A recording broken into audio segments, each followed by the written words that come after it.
आज वाल्मीकि रामायण की कक्षा में हम अयोध्या कांड के 56वें सर्ग के 22 श्लोकों को पढ़ चुके हैं और यहाँ प्रकरण चल रहा है भरत जी माता कैकेयी से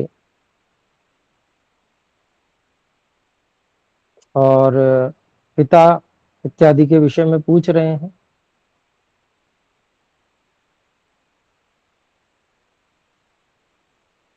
और उसके विषय में माता कैकेयी जो है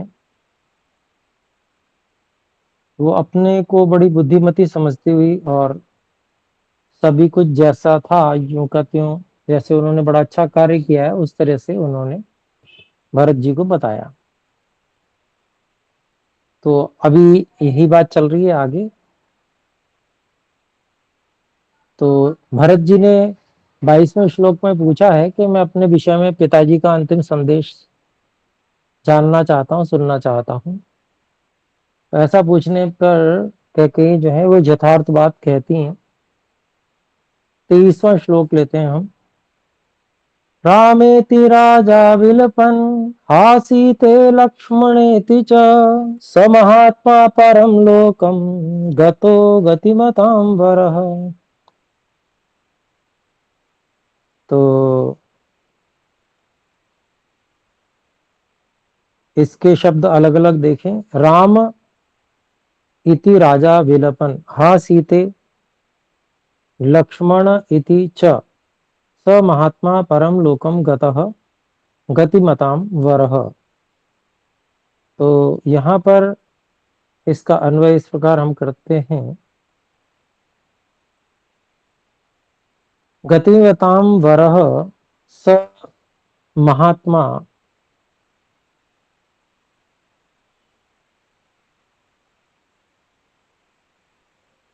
राजा। गतिमतां वरः स महात्मा राजा हा राम इति। हा सीता, हा सीते इति और हा लक्ष्मण इति च विलपन परम लोकम गतः। तो अन्वय के अनुसार अभिप्राय देखें।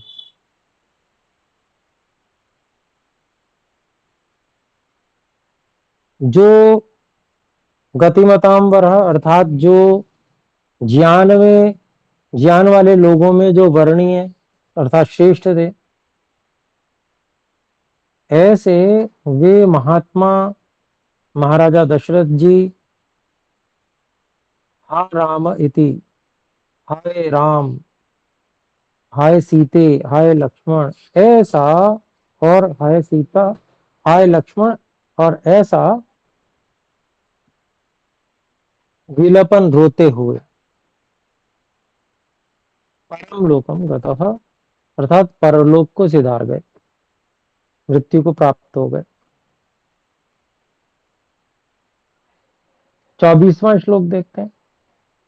इमां तु पश्चिमां वाचम व्याजहार पिता तव काल धर्म परिक्षिप्त पाशैरिव महागजः। तो इसके शब्द अलग अलग हैं। इमाम तु पश्चिमाम वाचम व्याजा वि आजहार पिता तव काल धर्म परिक्षिप्त पाशैः इव महागजः। तो यहाँ पर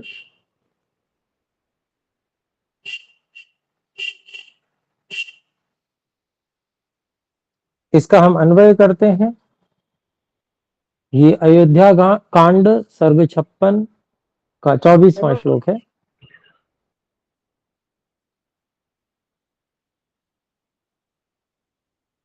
जी, मेरी आवाज स्पष्ट आ रही है अथवा नहीं, कोई हम में से बता सकते हैं? गुरुजी सर आवाज आ रही है, स्पष्ट आ रही है। स्क्रीन नहीं सर। स्पष्टता नहीं है। जी स्पष्ट है। आवाज स्पष्ट है सर। जी, फिर ये बीच में माइक खोल के आप क्यों बोल रहे हैं बार बार? अगर आवाज स्पष्ट है तो कृपया ऐसे बिना अनुमति के ना बोले। आपको हस्तोत्थापन का चिन्ह दिया गया है, हाथ को उठाएं और जब अनुमति मिले तो बोले। ऐसे बीच में अनम्यूट करने की अनुमति नहीं है, इससे अनुशासन भंग होता है, बाकी सबको बाधा पहुंचती है। तो 24वें श्लोक को हम देख रहे थे।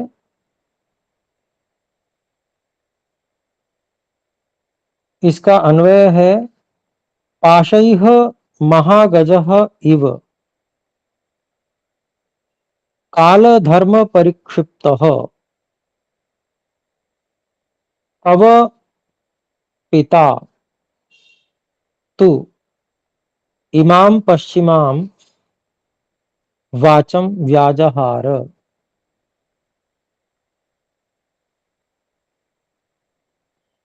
तो माता कैकेयी बता रही हैं भरत जी को।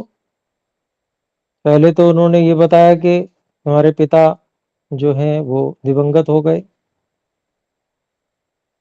और फिर कहती हैं कि जिस प्रकार से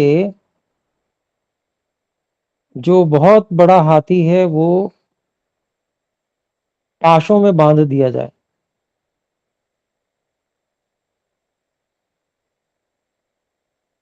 इसी प्रकार से काल, समय और धर्म के द्वारा बांधे गए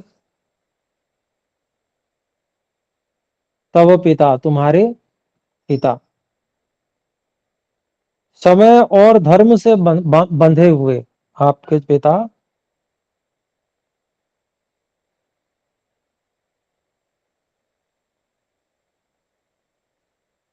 आपके पिता ने यह अंतिम वाणी व्याजहार कही। तो उन्होंने क्या अंतिम वाणी कही, वो अगले श्लोक में है, 25वां श्लोक। सिद्धार्थास्ते नरारामागतं सीतया सह लक्ष्मणं च महाबाहुं द्रक्ष्यन्ति पुनरागतम्। अलग अलग शब्द इसके हैं। सिद्धार्थाः ते नराः रामम आगतं सीतया सह लक्ष्मणं च महाबाहुं द्रक्ष्यन्ति पुनरागतम्। तो उन्होंने अंतिम समय में बिल्कुल अंतिम वाणी क्या कही वो बताया।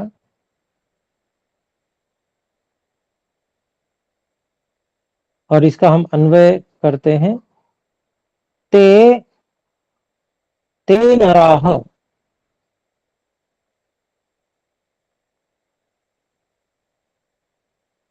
सिद्धार्थाः, ये सीतया सह महाबाहुं लक्ष्मणं च पुनरागतम्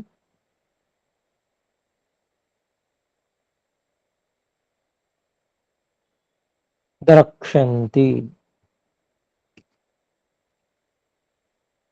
द्रक्ष्यन्ति। तो कह रही हैं कि भाई उन्होंने ये बात कही कि वे लोग, उनका जो है सिद्धार्था, वो पूर्ण प्रयोजन वाले हो जाएंगे। वे लोग पूर्ण प्रयोजन वाले हो जाएंगे जो सीता जी के साथ में राम जी को आया हुआ और लक्ष्मण जी के साथ में, महाबाहु लक्ष्मण जी के साथ में आया हुआ, फिर से आया हुआ देखेंगे। तो उन लोगों का प्रयोजन पूर्ण हुआ समझा जाएगा, वो सफल मनोरथ हो जाएंगे, ऐसा उन्होंने कहा। 26वें श्लोक में बता रही हैं। 26वें श्लोक में भरत जी की प्रतिक्रिया दिखा रहे हैं। तच्छ्रुत्वा विषसादैवम् द्वितीया प्रियशंसनात् विषण्णवदनो भूत्वा भूयः पप्रच्छ मातरम्।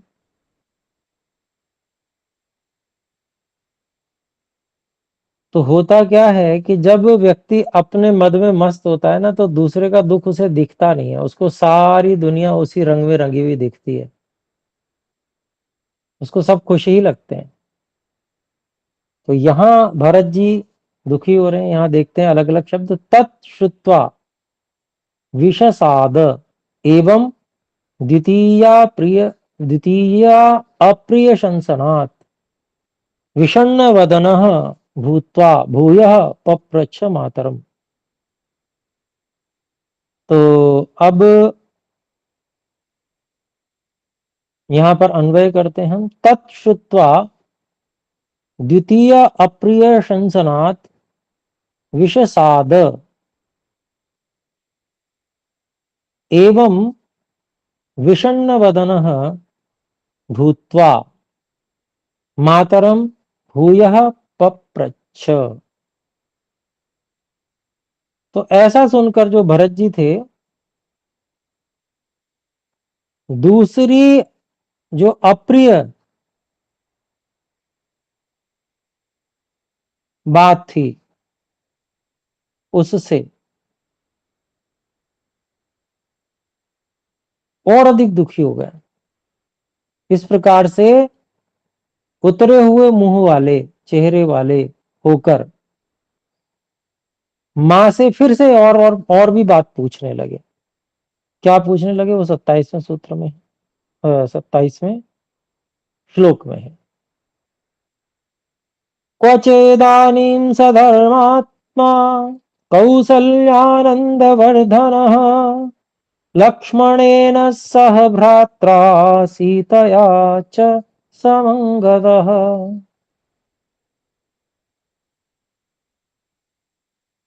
अलग अलग शब्द हैं। क्व च इदानीं स धर्मात्मा कौसल्या आनंद वर्धनः लक्ष्मणेन सह भ्रात्रा सीतया च समङ्गतः।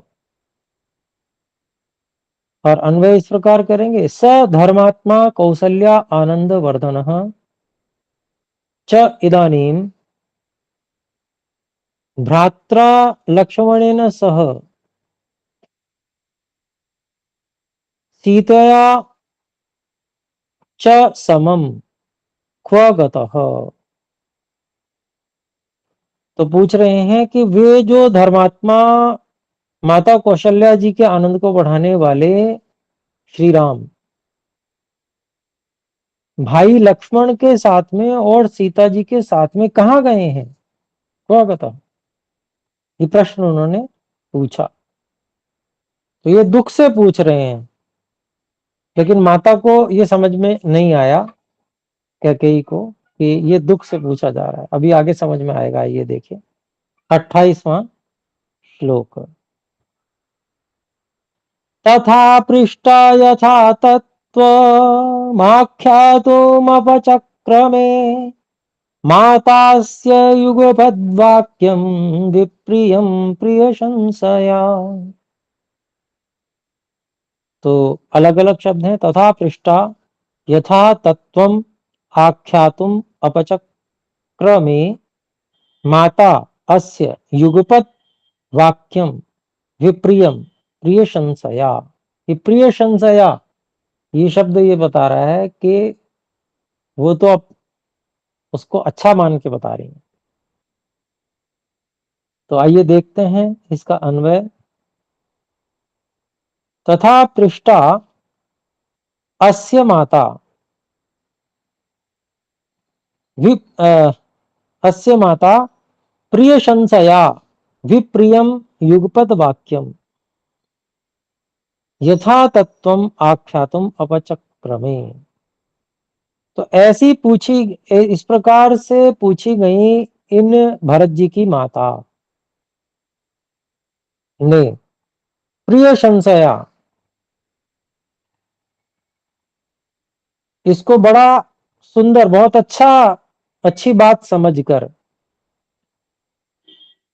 विप्रियम युगपत वाक्यम, दोनों जो बहुत बुरे लगने वाले वाक्य थे, अर्थात पहले तो पिता की मृत्यु, दूसरा श्री राम जी का भाई लक्ष्मण जी और सीता जी के साथ वन गमन का चला जाना, है ना, ये जो दोनों ही साथ में जो अच्छे ना लगने वाले, बुरे लगने वाले जो वाक्य थे, उनको अच्छा मानकर, प्रिय संशया, उसको अच्छा मानकर, यथा यथा तत्वम, जैसी बात हुई थी आख्यातुम अपचक्र में, उन सबको बता देने के लिए जो है वे उद्यत हो गई।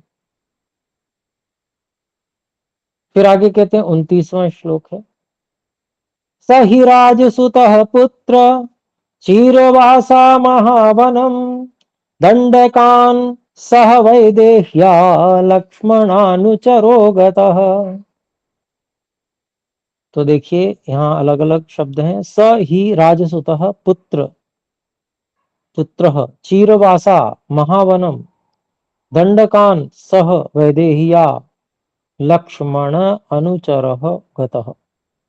अन्वय इस प्रकार से करेंगे, हे पुत्र, सह ही राजसुतः चीरवासा वैदेह्या सह लक्ष्मण अनुचरः दंडकान महावनम गतः।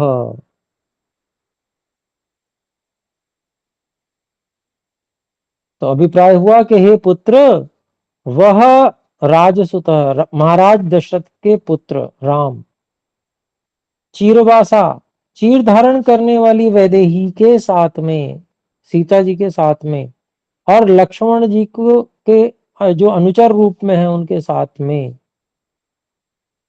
दंडक दंडक नाम के जो महावन है वहां चले गए हैं। आइए 30वां श्लोक देखें।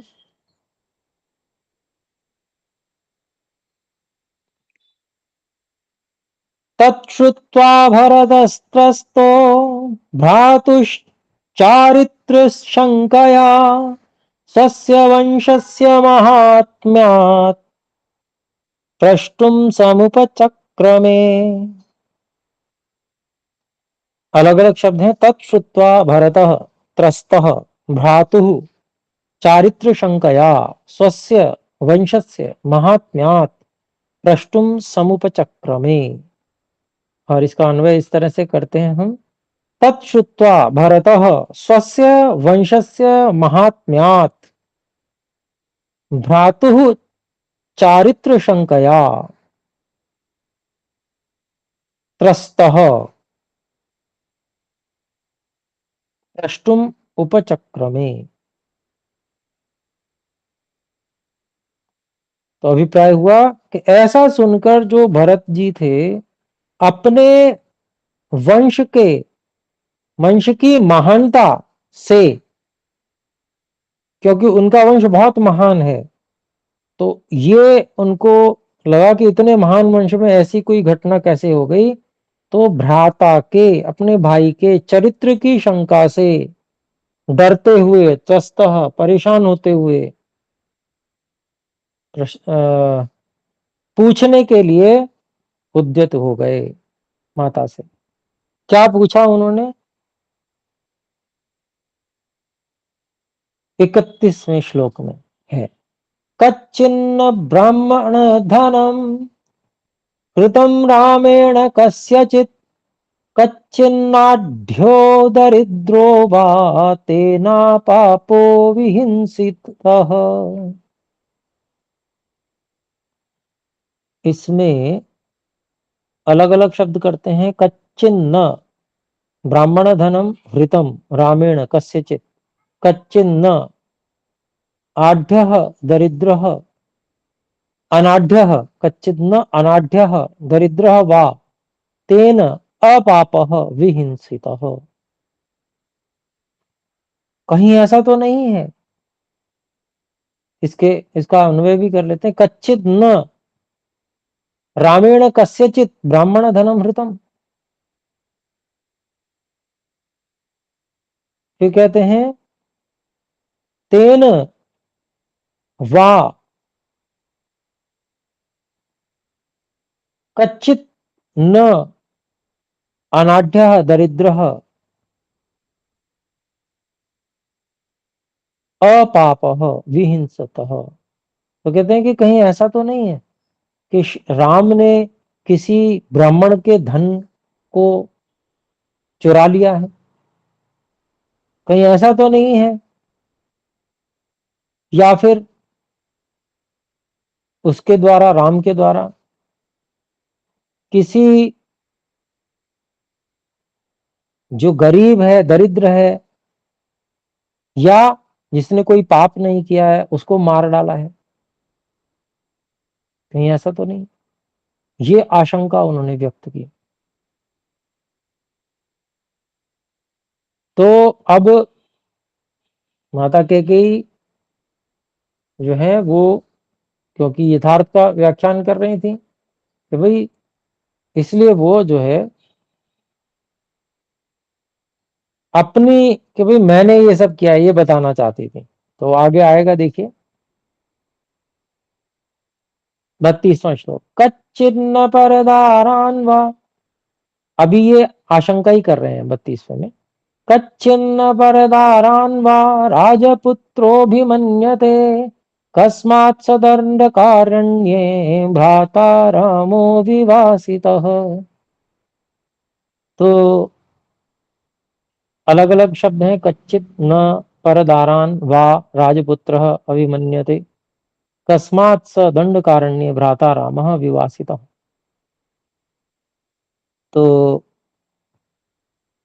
इसका अन्वय इस तरह से करते हैं, कच्चित न राजपुत्रः अभिमन्यते परदारान वा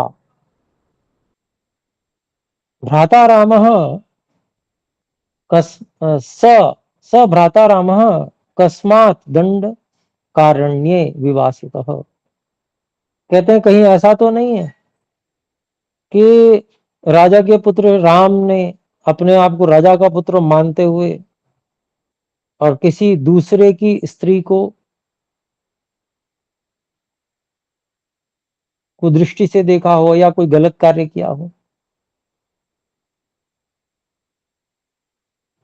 तो आखिर क्या बात है कि भ्राता राम को किस कारण से दंडकारण्य में जो है भेज दिया गया है वहां रहने के लिए। तो 33वें में माता बताती हैं, एवमुक्ता तु कैकेयी भरतेन महात्मना उवाच वचनं हृष्टा मूढ़ा पंडितवानिनी। अब देखिए ये कितने स्पष्ट शब्दों में महर्षि वाल्मीकि जी बता रहे हैं। और लोग जो हैं जबरदस्ती की खींचातानी करके कैकेयी को महान, उल्टे सीधे कहीं का कहीं जोड़कर और महान बताने का प्रयास करते हैं। बाद की जितने भी और इतिहास, झूठे इतिहास लिखने वाले इस प्रकार की कुचेष्टाएं करते हैं। यहां पर महर्षि वाल्मीकि बिल्कुल साफ साफ कैकेयी की मूर्खता को बता रहे हैं। यहां पर देखें, एवं उक्ता तु कैकेयी भरतेन महात्मना उवाच वचनम हृष्टा मूढ़ा पंडित मानिनी। इसका अन्वय इस प्रकार है, महात्मना महात्मना भरतेन एवं उक्ता तु कैकेयी पंडित मानिनी मूढ़ा हृष्टा वचनम उवाच। तो महात्मा भरत जी के द्वारा इस प्रकार से कही गई जो कैकेयी माता है, जो अपने आप को बड़ा पंडित, बहुत बुद्धिमान मानने वाली है, लेकिन है मूढ़ा, मूर्ख है, उन्होंने हृष्टा, खुश होकर, प्रसन्न होकर वचनम उवाच, ये बात कही। तो 33वां श्लोक हो गया हमारा। अच्छा, समय अधिक हो गया है तो इतना ही रखते हैं। आइए एक बार ओम का उच्चारण करके विराम करें, आगे की कक्षा में आगे के श्लोक लेंगे। ओम